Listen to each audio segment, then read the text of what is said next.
side event on unlocking the power of youth-led innovation in ag and climate tech for transforming global food systems, on the occasion of the COP27 in our first ever Food and Agriculture Pavilion. So together with our guests today, this side event has been brought together by CGIAR, the AFAO, the World Food Forum, as well as the International Association of Students in Agriculture and Related Sciences. My name is Claudia Zaccari, and I work as an analyst at the Alliance of Biodiversity International and CIAT, and I'll be your moderator for today's session.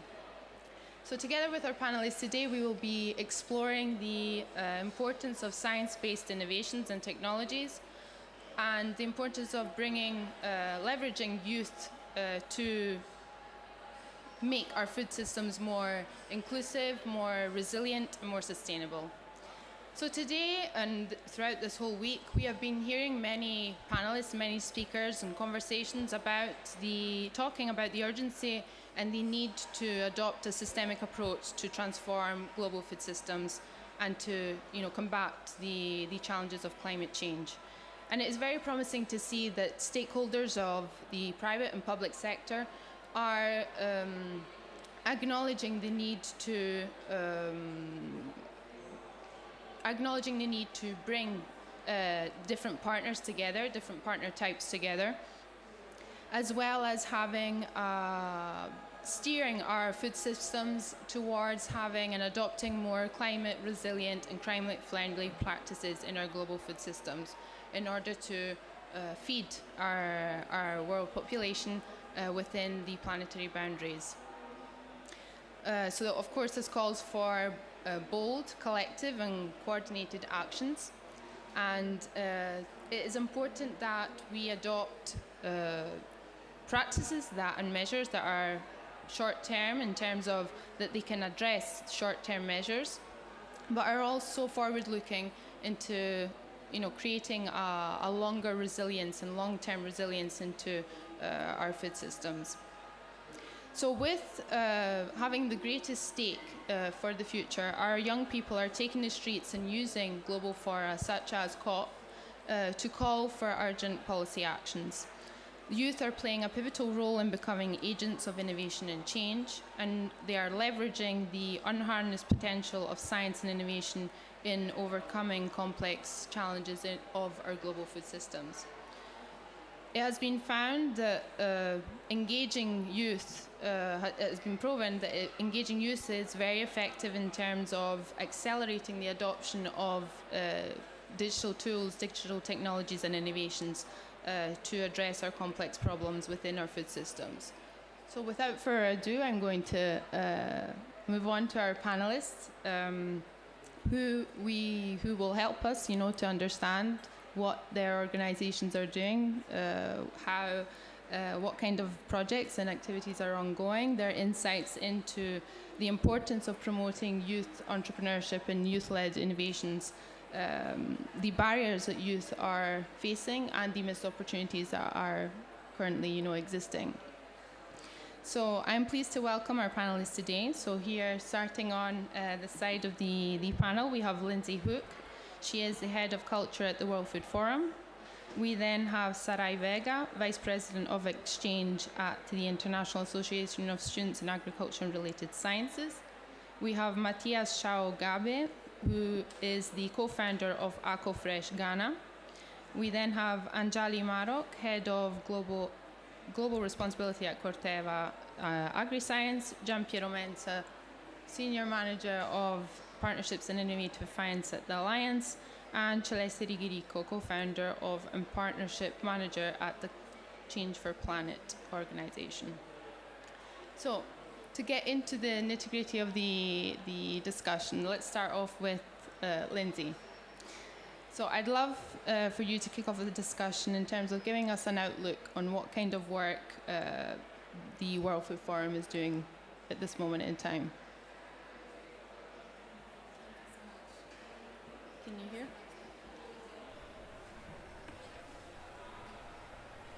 Thank you so much. Thank you for having me, everyone. My name is Lindsey Hook. Like you said, I am the head of culture at the World Food Forum. The World Food Forum is hosted by FAO, by the Food and Agricultural Organization of the United Nations. And we were actually born from an initiative called the Youth Committee.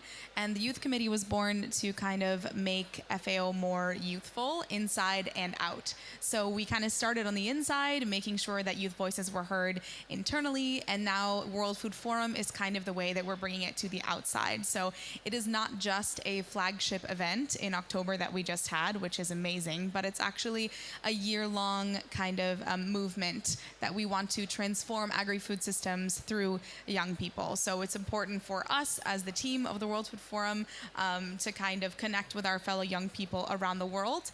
And we do that through an independent network of partners. So we have the private sector, we have the public sector, of course, other UN agencies. We are very close with our Rome-based agencies, our RBAs, so WFP, IFAD, all sorts of other local organizations. Of course, my part is kind of including the culture, the film, the music, the art, gastronomy, things that act as catalysts for change. But of course, one thing that we do that's very important, especially to this event, is innovation, of course. So we have a fantastic colleague on innovation, which is just one of our tracks. In addition to culture, then we also have education and youth action that is very important as well. So on innovation specifically, right now, what we have going on is 3 key things. One of them is the Transformative Research Challenge, which is basically a challenge with mentoring, coaching, and networking for researchers all around the world to present their ideas. And that also includes a few different categories with the 4 betters of the FAO, of course. So better production, better environment, life, and nutrition are the 4 categories there. We then have the Startup Innovation Awards, which are a fantastic competition for startups around the world, making agri-food systems better through innovation and tech. And we also have these same 4 better categories there, and it's a very dynamic way to kind of find solutions for all the problems that we have in agri-food systems. And then a new collaboration is something we're actually doing with the Wageningen University for the Innovation Alliance, is what we're calling it, and that is to enrich the already existing Transformative Research Challenge and also to launch a new incubator to support young change makers and help them get their businesses off the ground and really make that concrete change. Okay, thank you very much.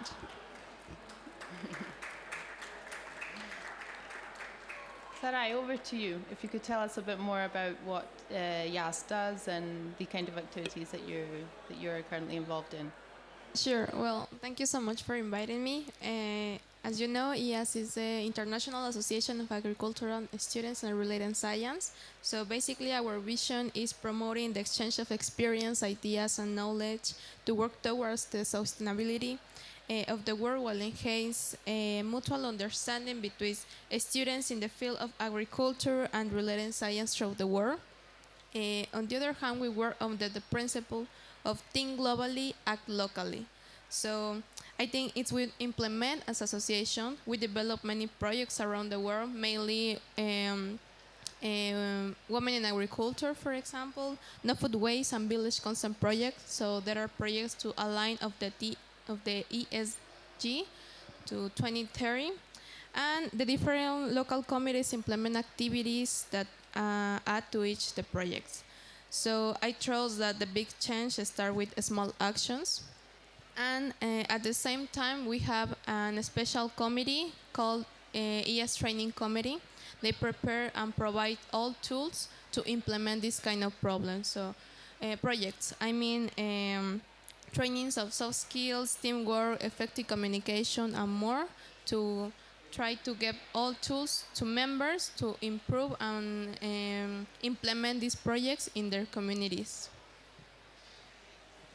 So we also have an innovator on our panel, Matthias. So you could give us an insight into what AgroFresh does in Ghana, and perhaps give your perspective as an innovator.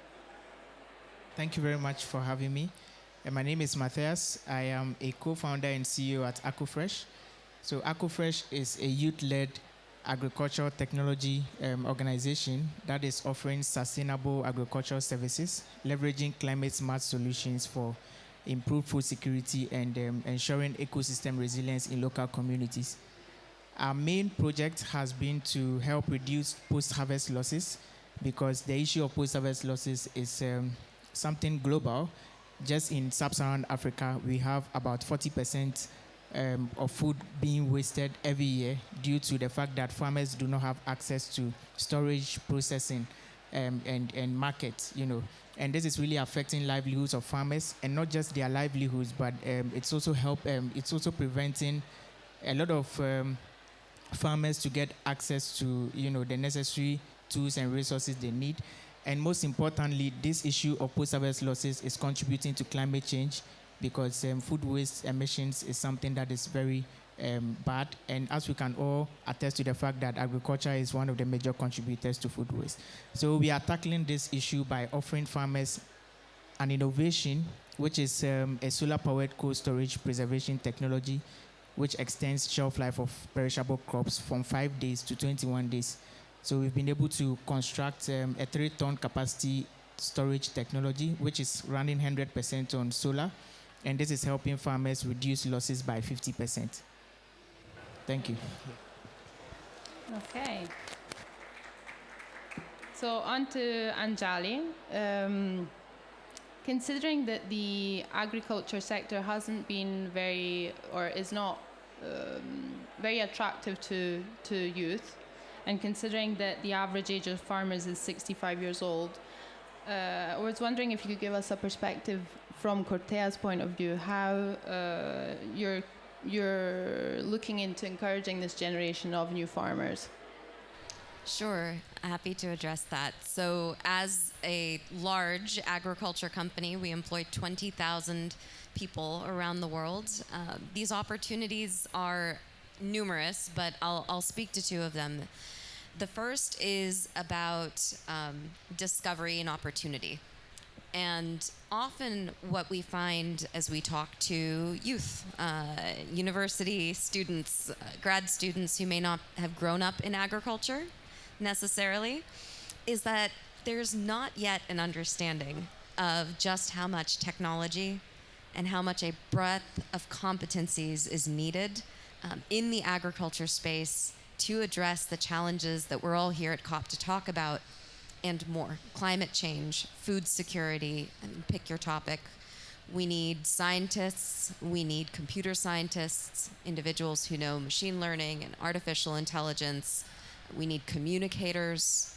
We need people who understand law and policy. I mean, pick your discipline. There is a room for everyone when it comes to agriculture and future opportunities, and to do that in a space that is exciting, because we are looking at a generation who is curious and who is committed and very invested and interested in addressing climate issues, environmental issues, and social issues. It's an exciting time to be a part of a company that is working in agriculture, and it's an exciting time to be exploring what the future holds and being able to help shape that. So being a part of the opportunity is a piece of it. I think the other is about recognizing that there is an opportunity for enablement even earlier on in the journey of youth around the world. And so what that looks like is introducing education, curriculum, challenges that allow children, youth, anybody K through 12 to explore the issues related to agriculture and start to rebuild that connection to agriculture. Part of the reason that we see an aging population in the farmer base is because a lot of this is generational, and you see next generations looking to other industries for the types of jobs that they're looking for because they're exciting from an economic standpoint, any number of different reasons. But what we've done and where we partner across the world is in giving children opportunities to be exposed to STEM and agriculture through STEM education, to challenges that help to solve real world problems around food security, food access, food waste, and climate climate challenges, reforestation, and through that, seeing these sparks of recognition, of excitement that come from saying, oh, I had no idea that I could take this talent and put it in this place. So we do a lot of work with running and helping support organizations that run challenges. The American Farm Bureau Federation, for example, runs challenges for students through what they call Purple Plow. And we also do work around the world, including in Brazil, which helps to expose students to opportunities in agriculture by bringing them on for experiences. And also, for example, in Kenya, where we're working with different students to build gardens, install trees, and work on water conservation as part of a forest project. So all of this helps to engage students in these topics as future stewards of the land. And finally, this all reaches youth with thanks to teachers, right? Students don't reach this alone. And so we do work quite a lot with educators on curriculum and how to tie in agriculture, biotechnology into the conversation about where food comes from and the types of opportunities that sit in front of them. Great. On to Gianpiero. Gianpiero, if you could tell us a bit about, CGIAR and the Accelerate for Impact platform team that was launched just about 2 years ago. Sure, Claudia, and thank you. And I'm so excited to be in this panel because there are so many interesting activities that are run by your organizations, and I see a lot of opportunities for collaborations in the future, right? I was not even aware of, but congratulations, Matthias, for your innovation, which is extremely exciting.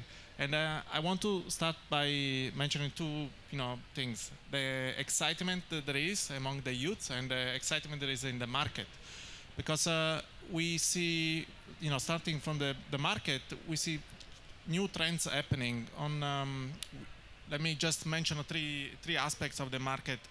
One is the increasing interest on science-based innovations, to solve these complex problems. So there are more and more companies looking to find solutions for problems that are affecting their value chains of the large agri-food companies, for instance, that are becoming complex and they need complex solutions. Second, we have a huge amount of capital ready to be deployed there, but still we don't have a lot of innovations to be, that this capital can be invested in. And there's another aspect that we probably need to address. Even though it's very exciting, there is not still a match between the projects and the capital that's it's available out there. And also, what I was looking at is the number of deals that were made in 2022 was 82% higher than 2021. Basically, there were like 52 billion deals in startups, venture funds investing in startups. So what is leading the conversation is about, this the opportunity that youth-led innovations have. But what I also see that a lot of the youth-led innovations usually remain trapped in this pre-commercial or conceptual stage. They have a lot of entrepreneurs, they have amazing ideas, but they don't have that maturity level to be of the interest of investors.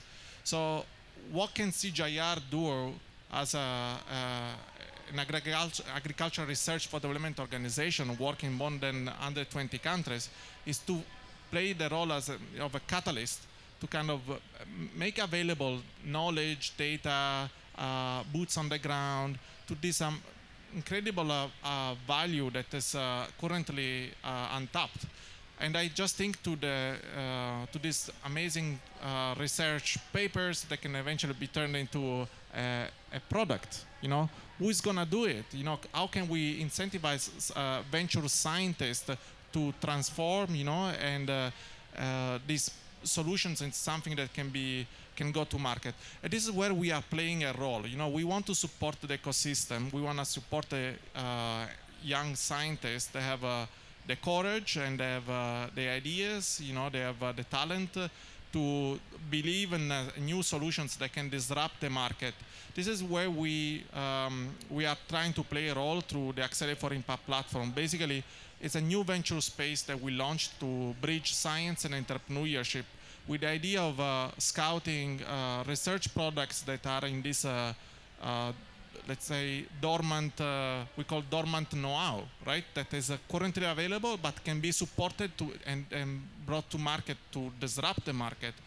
And also, the other thing we are doing through the Accelerate for Impact platform is to connect asymmetrically distributed scientists that work on complementary areas of research to join forces and kind of, develop solutions faster, through the support of CGIAR.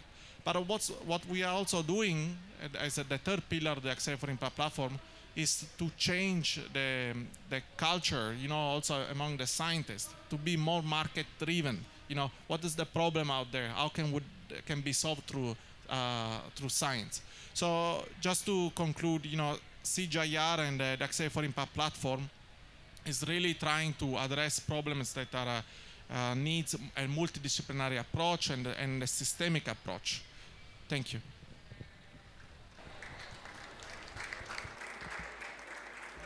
On to Celeste, if you could tell us a bit about Change for Planet and what your mission is on a national and international scale. Doesn't work? Okay, it works. Well, back in 2019, in Italy, for the first time, the local conference of youth on climate change took place. And it was a very important moment for Italy because Italians gathered young professionals to talk about climate change and to talk about solutions that could be implemented at a local and national level. During that discussion, me and other organizers of the event that are here today, we were discussing about the importance of involving more and more youth into this topic, because we know that even though there's quite awareness on climate change, still there's a lot of lack on sustainability and Agenda 2030, and we really wanted to keep the discussion alive at a national level. So it happened in 2020 that Change for Planet was born, and we really wanted to create space for discussion, create projects that at the local level and the national level could involve more youth from Italy, and try to develop projects that would empower them. So it's not only about education, it's about workshops, it's about trainings that can actually enable them not only to understand the complex matter of sustainability and climate change, but also tools and critical thinking that would enable them to understand what it matters. So yeah, in these years we have been working both at a national level and international level, and we have tried to bring more and more delegates to events like this one to really make them understand what happens also at the international level and make them understand that this is a global problem. So being here for me and our delegates is very important because it's a very big opportunity to learn, to exchange ideas, and to bring them back to our country and make something together.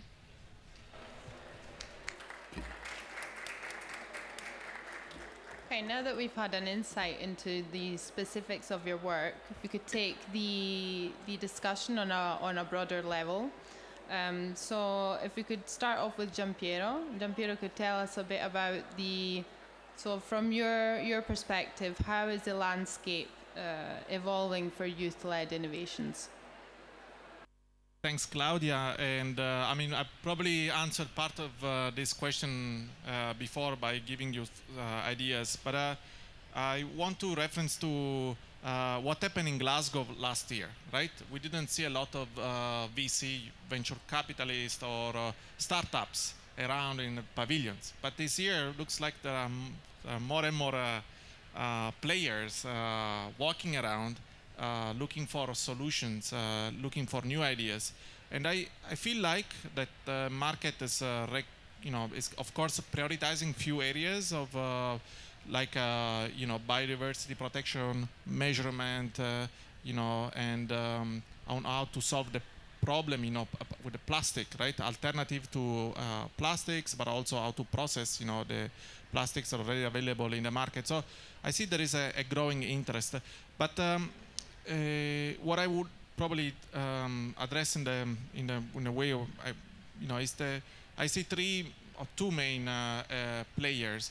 On one end, we have the developers, right? A growing number of developers, entrepreneurs that are developing amazing things and needs to be supported.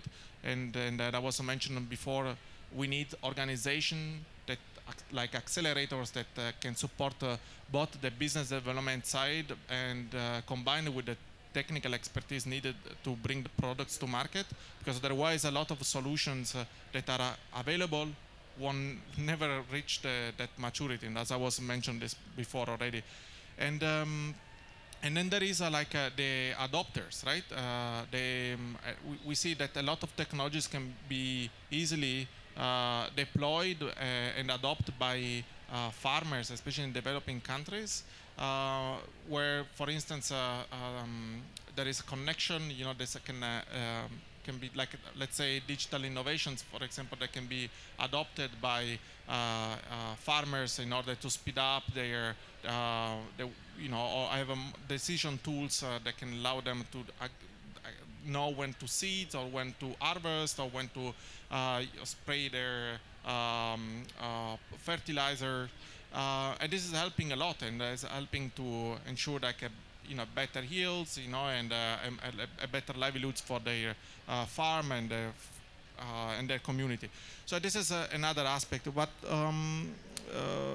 what's also important is the role that an organization can have to support this change, right? Like maybe Corteva, right, can play in order to support these new trends in the market, to fund, for instance, this new class of talented entrepreneurs. So yeah, I see a lot happening in the market, both for the developers, both for the beneficiaries, let's say the growers and the farmers themselves that are benefiting from such solutions. But we don't have to forget about let's say we call the digital divide, right? Because on one end, yes, we can deploy a lot of these technologies, but there is an issue in terms of infrastructure that still needs to be addressed, and the access to these technologies that can sometimes be expensive for a lot of farmers. And this is another aspect, because it's not just the availability of the solution itself, but it's also, can farmers pay for such solutions, and how sustainable this will be. So probably incentives, and policy can help to create this enabling environment to support the uptake of the solution. So, there is not a specific answer, but we need to see on the case by cases. Thank you. That last comment of yours on the creating an enabling environment, to ask Anjali if you could add anything on that in terms of how your organization is supporting, or what is needed to create this enabling environment for youth entrepreneurs to flourish. Sure. So as far as that enabling environment goes, there's a lot that we can already celebrate. There's a tremendous amount of innovation that takes place through programs and degrees in universities that are dedicated to agriculture already today, that is inspiring a whole host of ideas that then can be brought forward and shared. In addition, I'll speak to one experience I had just a few weeks ago, which is in the US. There was a convention called the National FFA Convention. So this is youth who maybe they grow up in agriculture, they've discovered agriculture through school, and 60 to 70,000 of these students from around the country get together once a year. And they do marketing competitions, agronomy competitions. They do, they have so many opportunities to learn about all of the different types of opportunities, from farming itself to enabling opportunities for farming in this absolutely energizing and incredible space. But for all of that, and it is an incredible conference, what stays with me is this one section where they have posters, presentations from students, from middle school, high school students, for research that they have done. And they are sharing that research, that insight, with people like me, like others in this industry. And they're able to show their passion, their interest with us. And we, in turn, can give them that encouragement, that feedback, that enablement right there in the moment. And then those encouraged innovators and explorers eventually become people who become part of this family of agriculture professionals in whatever capacity that happens to be over time. That is a very important and unlocking way to see enablement. I think there's one other piece that I would share about it, which is that if there's already that exposure, you can say it helps. We look at opportunities and programs that reach underrepresented youth as well, in order to ensure that they have access and opportunity to learn more about STEM, whether it's coloring books during COVID, so that there was some way to learn and see all the different ways that you could be a farmer or be an engineer and, be a woman in all of these different sorts of careers growing up, to engaging and supporting different underrepresented youth in having scholarship or experience programs that bring them into our headquarters or give them experiences to go and visit fields or labs that they otherwise wouldn't have the opportunity to do. So there is an important inclusion element to all of this as well that often does not get talked about when you talk about enablement.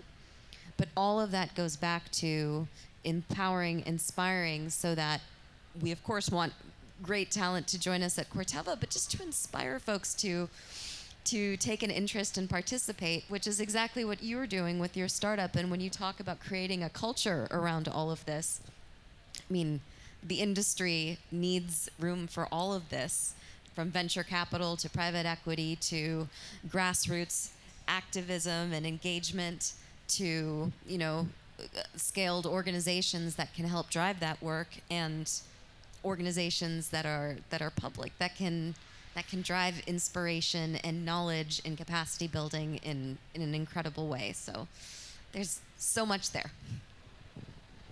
Good. So if we, so you talk about access, you talk about exposure, opportunities.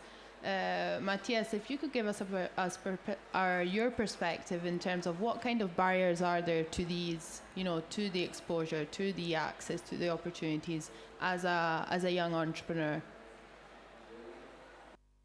Yes, thanks so much. This is a very good question, because starting off as a young entrepreneur, there are a lot of challenges, especially building a startup, within the African continent. When we started off, we had issues with regards to lack of electricity, because we wanted to offer a solar-powered cooling technology, but then most of these farmers lived in rural communities without access to electricity. The energy poverty gap was still there. Even in Ghana, we have nearly 3 million people who do not have access to electricity. So at that point, it was very difficult for us to design our innovation to even meet the needs of the farmers. So that was one major challenge we faced, and it compelled us to, rethink and then design the solution, making it 100% off-grid. With that, we are making sure that the solution is easily affordable to farmers, and it's easily accessible to farmers in most of these rural communities. And that is what we did, and it has been very successful. I think you spoke about the issue of farmers not even being able to afford it or not. We also ensured that our technology is easily affordable, because we are offering the solution to farmers as a service. They don't have to buy the entire product upfront, because we realized that these farmers do not have money. So that was one barrier.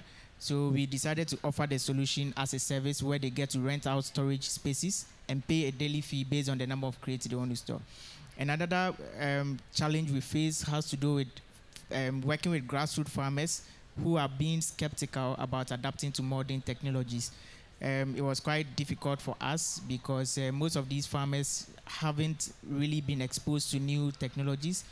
All they are used to is adapting to their traditional way of post-harvest management, and it wasn't really helpful. So that was a major challenge because we had to go through a lot of stress doing needs assessments over and over again, engaging with community leaders and even the local Ministry of Food and Agriculture in order to make sure that the farmers are well educated about the need to adapt to modern technology. So these are some of the two challenges. And finally, to speak of financing, currently we are done with our pilot, but getting access to even build more of these products in different communities has been an issue. And that is one major challenge we are facing. And I think he also mentioned that getting as a young startup, getting access to large organizations to fund is very difficult because they think we are not really ready and we don't really look attractive to get access to some of these supports. So that is how it looks like. If we could bring it back to Celeste. So how can organizations like Change for Planet help to empower these young entrepreneurs and, allow these entrepreneurs to thrive? Well, when we talk about empowering and enabling youth to be the shapers of our future, actually education plays a key role. In Change for Planet, indeed, education is a key pillar, and we try to develop programs and workshops that can help youth to understand better the complexity of this topic, which is sustainability. Well, back in 2020, during the pandemic, we understood how much the climate crisis was connected with the pandemic. And we really thought about a program that could help youth understand all the little keys and actors that plays a role in this complex world. So the project was called Be Part of the Change. We ran it over 1 year, and it was monthly event which was supposed to tackle all the 17 sustainable development goals of the Agenda 2030. And we tried to explain in depth what each of these sustainable development goals was meaning, and try to really deepen more into concrete examples and concrete problems at a local level. So we really try to work with the youth and understand which were the problems that they were interested in based on their territories, based on their communities, and try to think of solutions that they would have liked to see and take action into their communities. Actually, during this year, we have talked also a lot about sustainable agriculture and try to understand how communities can have an impact. And one of the solutions that was brought to the table was urban gardens. Actually, as soon as the pandemic finished, we organized a meeting and we created actually a urban garden in Florence, which was a very magical project because we have seen that all the words that were that happened during the year actually became true. And urban gardens are actually a very powerful tool to get in touch with the communities and try to pass a message which is quite complex into very concrete actions. So we invited people from the area and kids to understand what sustainable agriculture is, and we really work with them to pass a value more than a message, what it means to grow something and taking care of the planet every single day. So it was a very magical project, and I think we left a little impact onto our communities. If you could pass the mic along to Lindsey, and I would ask a very similar question. So from your perspective, what needs to be done to promote youth empowerment and youth entrepreneurship? Sure. So I think to promote youth empowerment, I think it's important, first of all, to be inclusive of as many regions as you can. Something that really struck me that I heard this week actually at COP from, I believe it was the Minister of Barbados, and she said something that really struck me. She said that the global north borrows at around 7% and the global south borrows at 14%. So the fact that these two parts of the world have completely different access basically to borrowing money and having these kind of futures, and I think that definitely has a really big effect on entrepreneurs as well. And I have a bit of a background in the kind of startup competition industry and finding investors to give this kind of funding and investments to young entrepreneurs. And I think it's important when you have, for example, our Innovation Startup Awards, when you have an awards like that, you have to be inclusive to as many regions as possible. It's easy to maybe exclude some regions because maybe you don't think some of their projects are as scalable.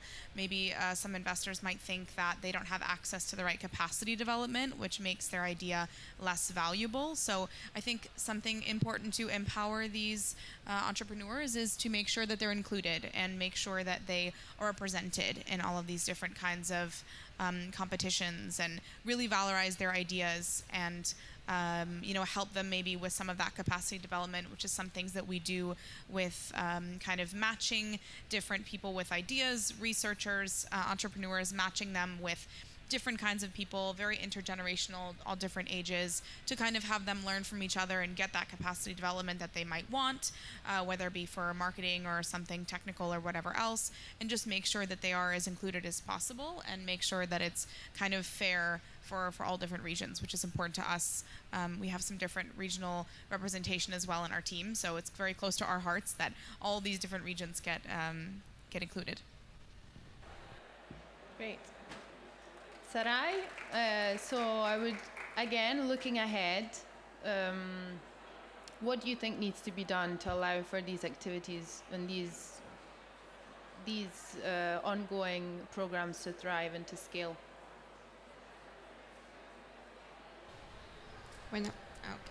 Well, basically, as I mentioned before, we develop many projects as young people.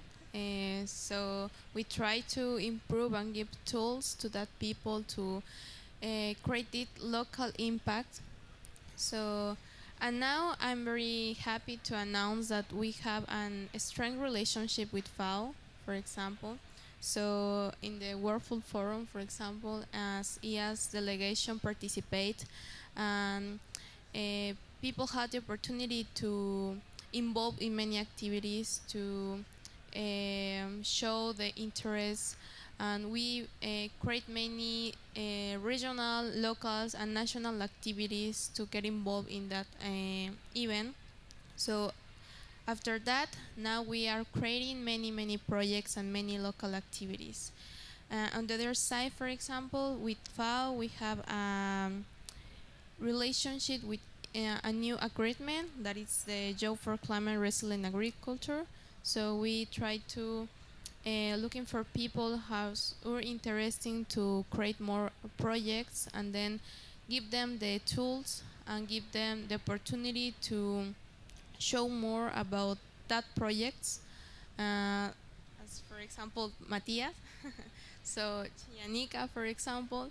So, well, basically we try to connect with more associations and organizations, and then give the opportunity to our members to use the name of EAS and use the tools of EAS to improve this kind of local opportunities. So basically, we work in that way, and yeah, we still continue give more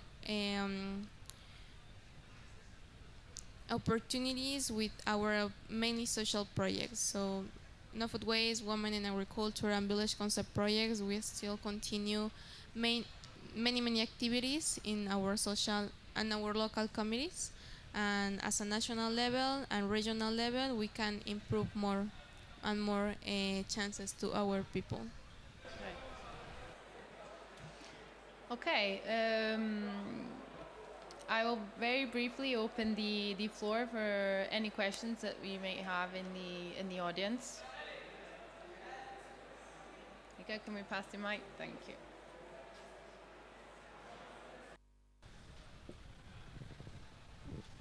Thank you. Thank you all for the presentation. It's been really insightful and helpful. My question is for you, Gianpiero.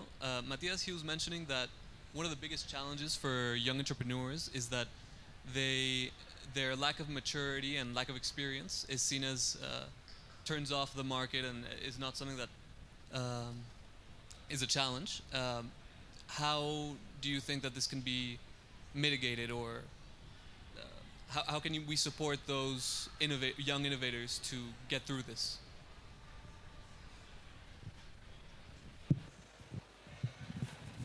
Thank you for your question. Which is actually very good. There is only actually let me think, because on the technological development point of view for the startup, agriculture takes time, if you want to develop a product, and not all the investors are interested and patient to see the results of that solution. So, but also on the other hand, venture funds or in general investors, they don't always have the competences in-house to understand the complexities that some of these ag tech solutions are trying to develop. So they are not that level of forward-looking investors that can bet on the solution of a young, talented entrepreneur that is working on something that can be prodigious, right? So sometimes to develop a product it takes 10 years. It's not any investors that can be as patient as at 10 years long. So what can we do to bridge this? And as remind me to you should read a book from Mariana Mazzucato. She's actually advocating for more support from institutions like development banks and government to support, the de-risking of the technological development of the solution, that they can take time. And that capital is very expensive for a startup to find in the market. But at the same time, startups that are developing complex solutions could rely on universities or organizations like FAO, CGIAR to access the technical expertise that can be expensive to find in the market. Rather, if they can work with us, can already access public information, that you might not even are aware that exists, and you can speed up the development of your product. And I hope I answered your question. Thank you. Any more from the audience? If not, I have one question for Matthias. To end it on a positive note, what kind of advice, as a young entrepreneur, startupper, what one piece of advice that you would give to someone that is, seeking to embark on a similar journey? Yes, thank you so much. Personally, I think as someone who is passionate about solving a problem through entrepreneurship, first of all, you should know your why, because without your why, you end up breaking down at a point. You need to understand why you want to bring that startup to life, and understand how that is going to help solve a wider problem. You don't just start something without knowing why you want to do it, because the why is what will motivate you and keep you going whilst you face several challenges, because the startup journey is very difficult. A lot of challenges, a lot of hurdles, people tend to demoralize you and all that. So I think you should know your why. You should be willing to learn, leverage on strategic partnerships. My startup, for instance, we didn't work alone. We had different stakeholders coming together. We had people from academia. We had people from technology. Even my co-founders are not Ghanaians. They are not Africans. I work with two other co-founders from two different continents. So you should be willing to, be open to global collaboration as well. And then just, have that faith that your solution you are implementing is something that is going to really, cause change in the whole world. and you should just keep going, leverage on strategic partnerships, as I said, know your why, and just be willing to create change. Thank you. Thank you. So thank you, panelists, for your insights today. Very interesting discussion. Thank you to the audience for your attention and your participation. We can close this session, although I do invite you to continue to keep updated on what our partners are doing, to continue to keep this conversation open about science-based innovations and empowering youth entrepreneurship. And yes, be sure to visit our Food and Agriculture Pavilion in the next couple of days, and have a good evening and happy COP27.